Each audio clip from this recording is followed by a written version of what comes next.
Good morning to you. You. Good morning. Good morning to you. Good morning. Good morning. Won't you share with a friend or two? Good morning. Good morning to you. You. Good morning. Good morning to you. And many more, and many more, and many more.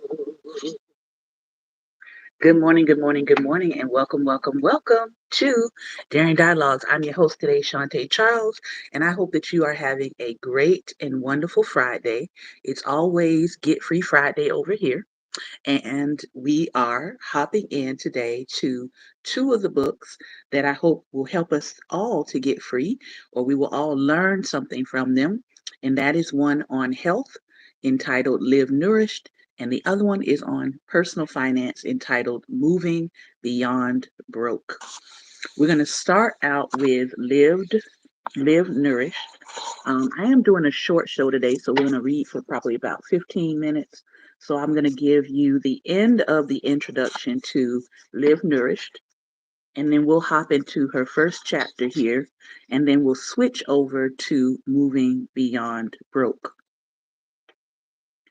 The writer says, what I hope you get out of Live Nourished is a better understanding of a weight inclusive approach to living and how to dismantle diet culture, not only for yourself, but also for others you can educate. You're going to learn about the racist, capitalist, and patriarchal history and current reality of diet culture so you can see it for what it is. You're going to realize that we don't have to earn anything because we need our food to survive. You're going to learn exactly why diets never work. Hint, it's got nothing to do with willpower and more to do with the body's reaction to moving in and out of starvation mode, as well as its reaction to stress, including trauma. You're going to learn how to create a positive and joyful relationship with food that is both healthy and sustainable. If we can each individually shift our thinking, together as a society, we can break away from the toxicity of diet culture and live freely and healthily in our bodies. So we're getting ready for part one, the diet culture trap. Mm. Chapter one, why diets don't work. The stress of dieting does more damage to the body than a cookie ever will. Now that is a very interesting premise. We hear it thrown around all the time, but have you ever actually thought about what the word diet means? Well, it has certainly strayed from its true definition. The origin of the word comes from the Greek diatia, Diaita, which means a way of living. More specifically, it signifies a way of living as advised by a physician, which could include food consumption and other daily habits. The word diet first appeared in the English language in the 13th century, and when used then, referred to the food and drink that we humans ingest. Today, Merriam-Webster defines it as 1. Food and drink regularly provided or consumed. 2. Habitual nourishment. 3. The kind and amount of food prescribed for a person or animal for a special reason. And 4. A regimen of eating and drinking sparingly so as to reduce one's weight. None of these definitions are technically incorrect, but it is sort of mind blowing that generally today, the final definition, the one that is ranked lowest and that is the most negative, is the one most commonly used. The endless diet cycle. Whether we like it or not, diets are now synonymous with restriction and control. Whether it's restricting a certain item or limiting a particular food group, the common theme of modern diets is taking something away or labeling something as bad. There's a bunch of different ways that this can manifest: cutting out carbohydrates or sugar, which, yes, is a carb, or fat, eating less than an adequate number of calories, only consuming food between certain hours of the day, and on and on.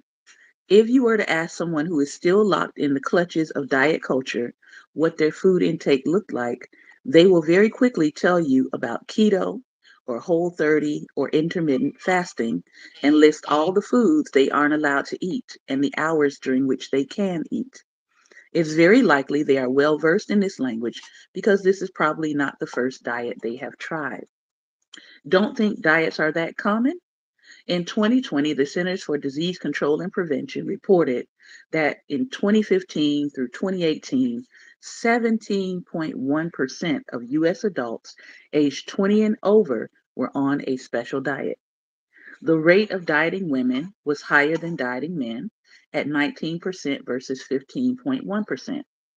One thing to note is that the participants of this study were asked if they were on any kind of diet either to lose weight or address another health concern. The special diets were slotted into the following categories: weight loss or low calorie diets, low fat or low cholesterol diets, low sodium diets, sugar free or low sugar diets, low fiber diets, high fiber diets, diabetic diets, low carbohydrate diets, and high protein diets, among others. No surprise, weight loss or low calorie diets were the most common. The percentage of adults on a special diet also increased in correlation to those who were a higher weight and a higher educational level, and was highest among non Hispanic whites. Now remember, these statistics were for 2015 to 2018. With the rise in social media and access to information now even more readily available, these numbers are almost sure to have increased since then. Not to mention that these stats come from self reported data from the participants. I mention this because often we don't realize when we are partaking in restrictive habits because Western society has normalized restriction for the sake of health, meaning that the percentage might actually be higher. But why are so many people on weight loss diets? Well, because diets do work, but they also don't. Let me clarify. If we are talking short term weight loss or that honeymoon phase when the pounds are seamlessly coming off, then yes, they work. You will lose weight initially, but if we're talking long term, no, diets don't usually work. Why? Because diets are not sustainable. Studies have consistently shown that most people regain the weight they have lost and more through dieting. If we look at the numbers, 80 to 95% of dieters gain back the weight that they've lost mostly within a year. That's not a promising percentage. If we were prescribed a medication that had an 80% chance of not working and had the side effects of stress, a risk of developing eating disorders, increased cardiovascular risk, and increased insulin resistance, we certainly wouldn't take it. So why would we want to take those odds by starting a diet? I'll never forget an interaction I had with someone on social media. I was posting my usual spiel about how restriction is the exact opposite of healthy, and per usual, someone disagreed and felt the need to prove their righteousness to me. These are the cliff notes of said interaction. Them: you're wrong. Diets do work. Me: okay, if that's what you believe, but I pointed out reasons that they don't for most people. Them: I lost weight when I was in Weight Watchers years ago, and now I'm doing Noom, which is helping me control myself. Me: question mark, question mark, question mark. Now, I do believe that social media is the place for constructive arguments and nuance. Do I believe that? No. Do I usually entertain these types of conversations where the person is not intent on listening? Also, no. But I couldn't help but laugh at this interaction because, without even realizing it, this person was proving my point. They mentioned the word diets, diets as in plural, more than one. If diets worked, there wouldn't be a need for you to try a new one every month or year. Not to mention, when you are properly nourishing yourself and have a great relationship with food, posts such as these shouldn't be triggering. You shouldn't have to write, I need help with control. You shouldn't need to argue for diet culture on social media at all, but I digress. When we purchase a product and realize it's not working, we usually don't use it anymore. Yet with diets, we keep at it even though it's not working. We ignore the constant cycling and the feelings of stress and anxiety because we keep telling ourselves that eventually we will reap the rewards of thinness and happiness and health. Think about it as the perennial dangling carrot, urging us to run forever after it, always trying to reach it and always failing to grab it. But we keep going after it, trying and falling over and over. And this is a universal Western activity. A poll in the United Kingdom of 2,000 people found that the average person will try 126 fad diets over the course of their lifetime, and that they will embark on at least two a year, which typically lasts just 6 days each. So we are going to pause there and we will pick up on next Friday. If you're interested in getting the book, this is the title: Live Nourished, Make Peace with Food, Banish Body Shame, and Reclaim Joy by Shanna Monet Smith. All right, let's hop over to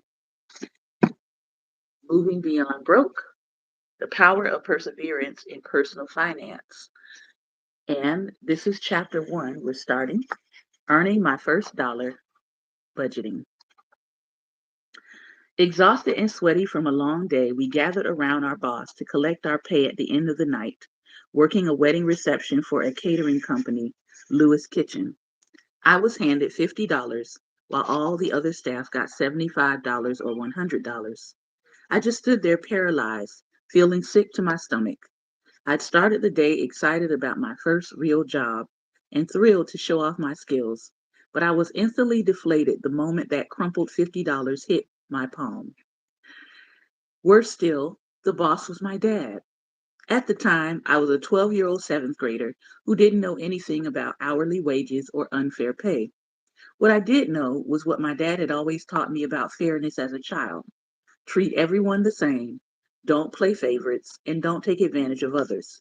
So I couldn't understand why I was paid less than everyone else when I had done most of the work.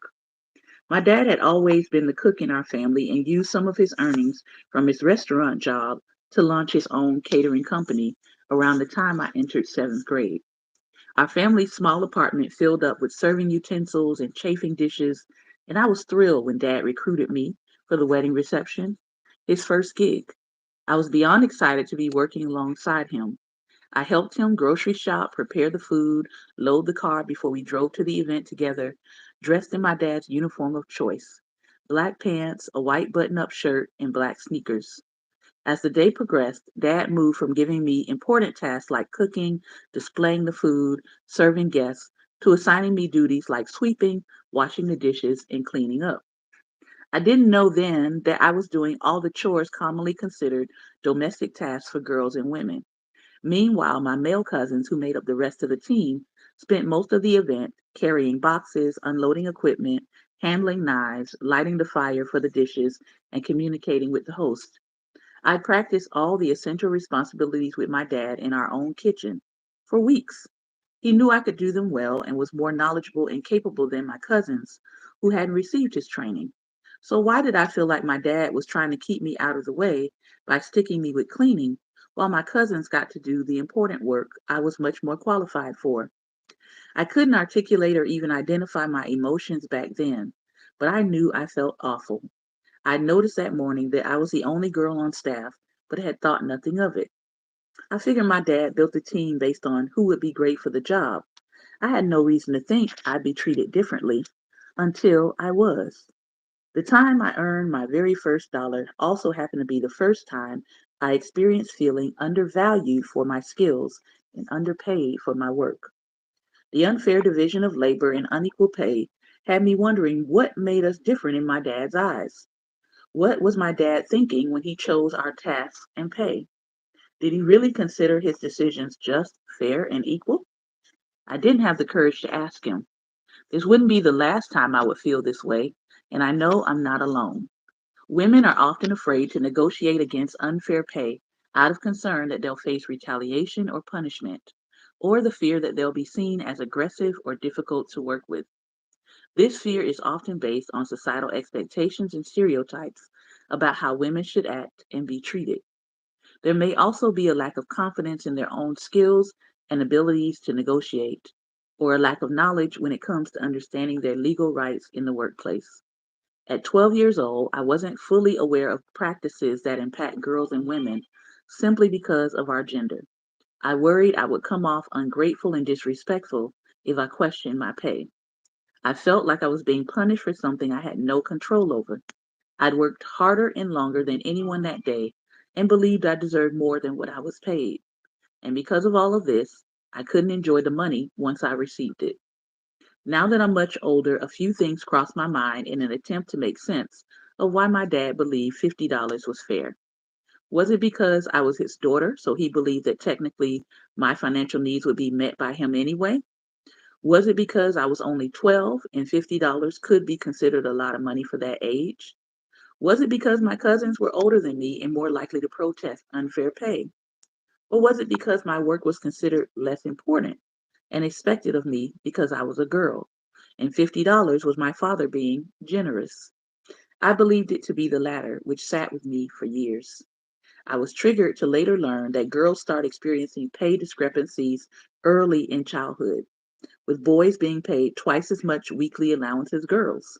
As an adult today, I can honestly say I do not believe my dad underpaid me with malicious intent, even thought about it as deeply as I did. But that's the thing with patriarchal beliefs. They are so deeply ingrained in society's everyday practice that even something as innocent as earning my first dollar while working for my father's business could not escape their influence.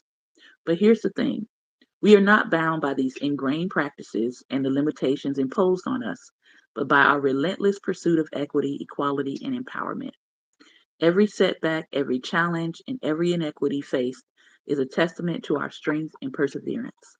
The history we are up against is intimidating, I know, but it is also the very force that fuels our determination to knock down every barrier that gets in the way of our financial stability.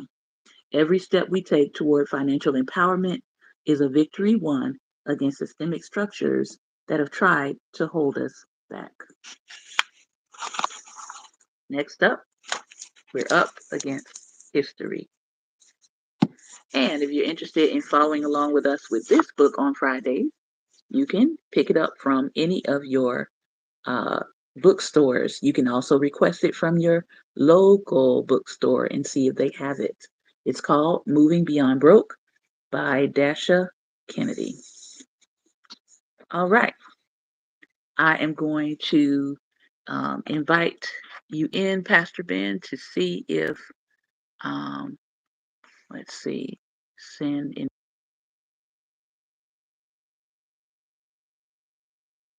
And we've got about 10 minutes here to chop it up while I'm waiting for Pastor Ben to connect.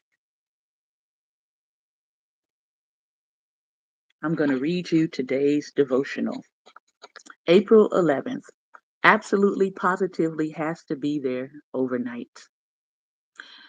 We attract to us what we think. If we think and see goodness and prosperity, they will come to us.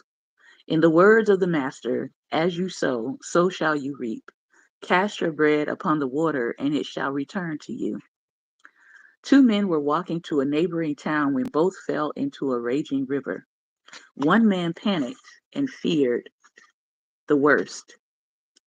He feverishly attempted to buck the torrents in a struggle to make his way back to the shore.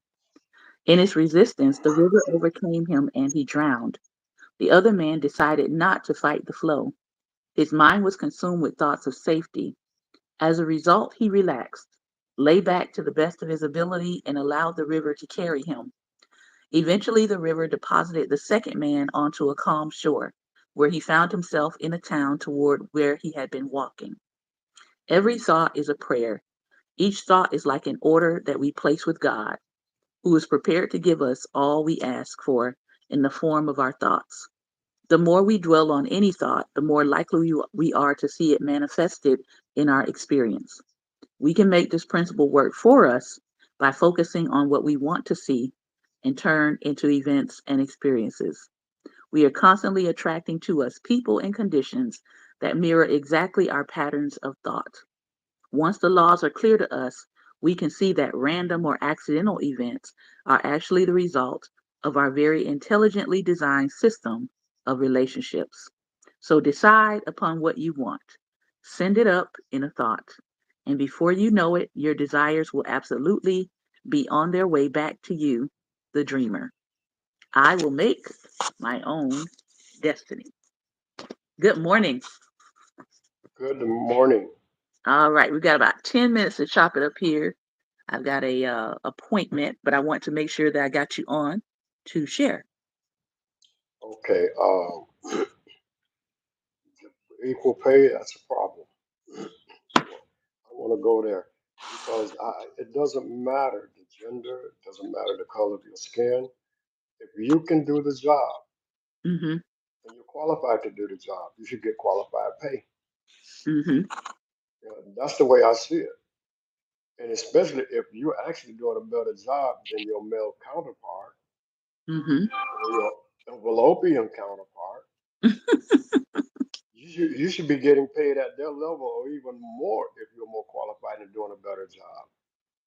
But we know that that's not how things operate. We know that that's not how they work when they should. But we know. So um, it's crazy that this is how people do things. Um, because I don't know. It's crazy. It's crazy. See, me myself, I coach women's basketball. Mm-hmm. So I've got five sisters, so I've been an advocate for women anyway. So, and as you know, I'm a firearms instructor, and I often say how women learn faster than men, Mm-hmm. and that's something I've learned. Now, children pick up even quicker than women, Mm-hmm. and they understand. They matter of fact, Doc and I were talking just before the broadcast. We were talking about that, how gun safety should be taught to your children. Mm-hmm. Because once they feel the power of that gun and they see how it rips through paper, they get the message. They understand this is nothing to play with. Mm-hmm. They get it real quick, see, and they're cautious with it. So, but yeah, we have to get rid of this patriarchy type thing and do things on an equal level, the way they should be done. I've worked with women in construction. They were not working for me. They were working for other companies, but we worked together on some things, and they can do the job. If they can do the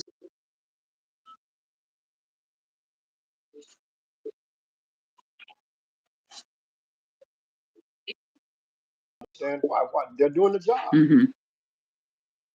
I will say, If they're doing the job, what's the problem? I will say, growing up, I worked in mainly my family's businesses from the time I was 13 until I went off to college. And so, like from 13 to 17, I worked in one relative's business. He was a millionaire then, and that was like back in the 90s. He had become a millionaire through like real estate ventures, but he also owned, and he still owns to this day. I think it's one of the oldest corner stores in South Florida that's still existing. That's black owned. So I worked in the corner store in the neighborhood, and I worked in the he had a restaurant. So he started me out in the restaurant doing busboy work, picking up stuff from the tables. And then I went from that to dishwashing. And then I went from that to learning how to cook like some simple breakfast things to bring it out onto the tables. But that was like my first experience with somebody actually teaching me how to cook something. And then also my first job experience was through my family employing me. I don't think that I could remember a time where he paid me unfairly. He was always just like, this is what my hourly rate is. This is how much time you worked. And he would actually like explain it to me. He would say, this is how much you work, this is your pay. This is what's going to Social Security. This is what's going to FICA. And this is, what you get left from that. So I can actually say I appreciate my relative for not ripping me off. Um, Mhm. but he actually explained it to me like, okay, I know that this is your rate, and he took out his calculator and showed me the math to say this is what you initially got earned, and then he explained those other parts of why those things were being taken out, and then he said this is what you get after those things are taken out. So I knew that at 13, right? Some Mhm. people get their first job at 18, or they get their first job at 21 or whatever, and they're looking at their pay stub like, what the heck? Right? They get Mhm. that initial shock and they're like, who are all these other people on here? Um, Mhm. but I was able to learn that at 13. So I feel like that is an invaluable lesson that I was taught. And then, like she was saying, as I was listening, as in reading what she was saying about how she felt, that's really something, to go through your teenage years, and you're working for your family and feeling like, man, I'm really not getting paid what everybody else is getting paid, even though I'm doing all the work, and what that can sort of do to your psyche as well. Mhm. Yeah. My first job was with my dad. He had his own landscaping business, and I wasn't getting paid much. My brothers and I both worked for him, and we didn't get paid much. Uh, Now they would get paid more than me when I first started. I understand. Listen, I'm like an 8, 9 year old kid. You know what I'm saying? I get $25 at the end of the week. I'm wealthy. Now, listen, my first job was a job I gave myself. 13 Hmm. was my formal one. But before Hmm. that, me and my stepbrother, we got our lawnmower out of the yard because we had been with our stepfather. He had a lawn business and he would go around. He drove trucks and he mowed lawns. And we were like, listen, if he could do it, we could do it too. It was like we need to make some money. And we would take our lawnmower, and we would go up and down the street of our local blocks asking people if they needed their lawns cut. And we cut grass. And we were Hmm. getting paid $40 back then. You talking about the 80s for a child? $40 a yard? Oh, we was like, oh, this is amazing. So Hmm. I have always been kind of like trying to figure out, how can I support myself? How can I make the money myself? And not during that time, it was we were in a middle class neighborhood. So it wasn't like my needs weren't being provided for. I just wanted to make some money Hmm. legally. Let me throw Yeah. that in there. Yeah. Legally. Yeah. And so I was just like, there's a lawnmower right there. We've seen this. We've helped out. We know how to use the lawnmower. We know how to bag up grass. Let's do this. And when I came back to the house and I showed my mom the money I had made, she was like, where y'all been? Like, we weren't, most kids during that time, they were just outside playing. No, we was outside trying to make some money.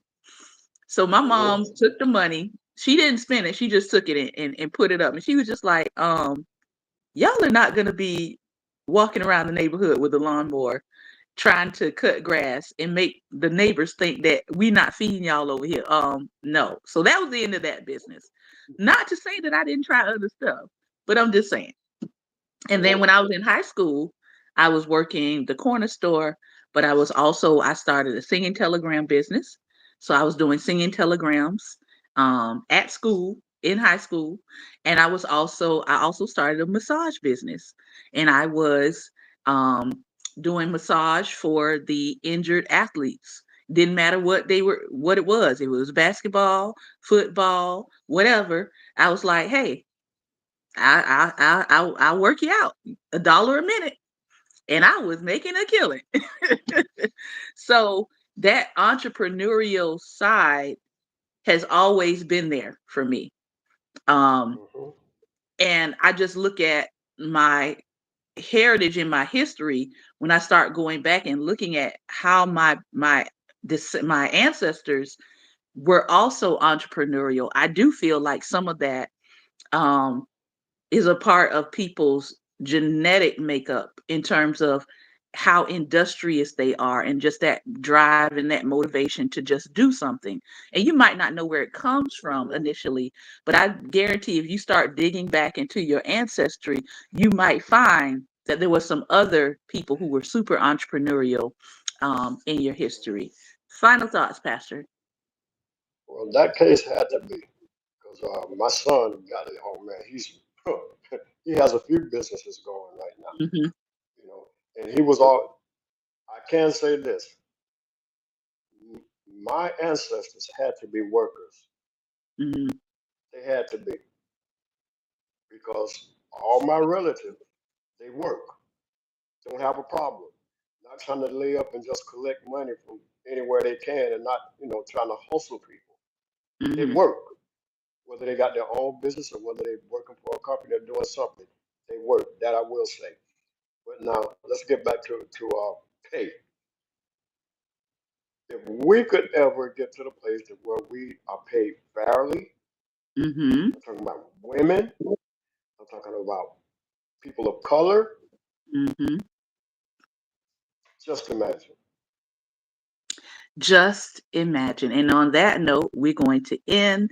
I want to thank you, Pastor Ben, for chiming in today. Thank you for those of you who are coming through and stopping in. Thank you for those of you who are subscribing to the broadcast. Again, YouTube takes about 24 hours for this broadcast to actually post. I don't know. They just comb through every single word we're saying before they allow us to post here. Um, that's whole other issue. But this broadcast will post on tomorrow.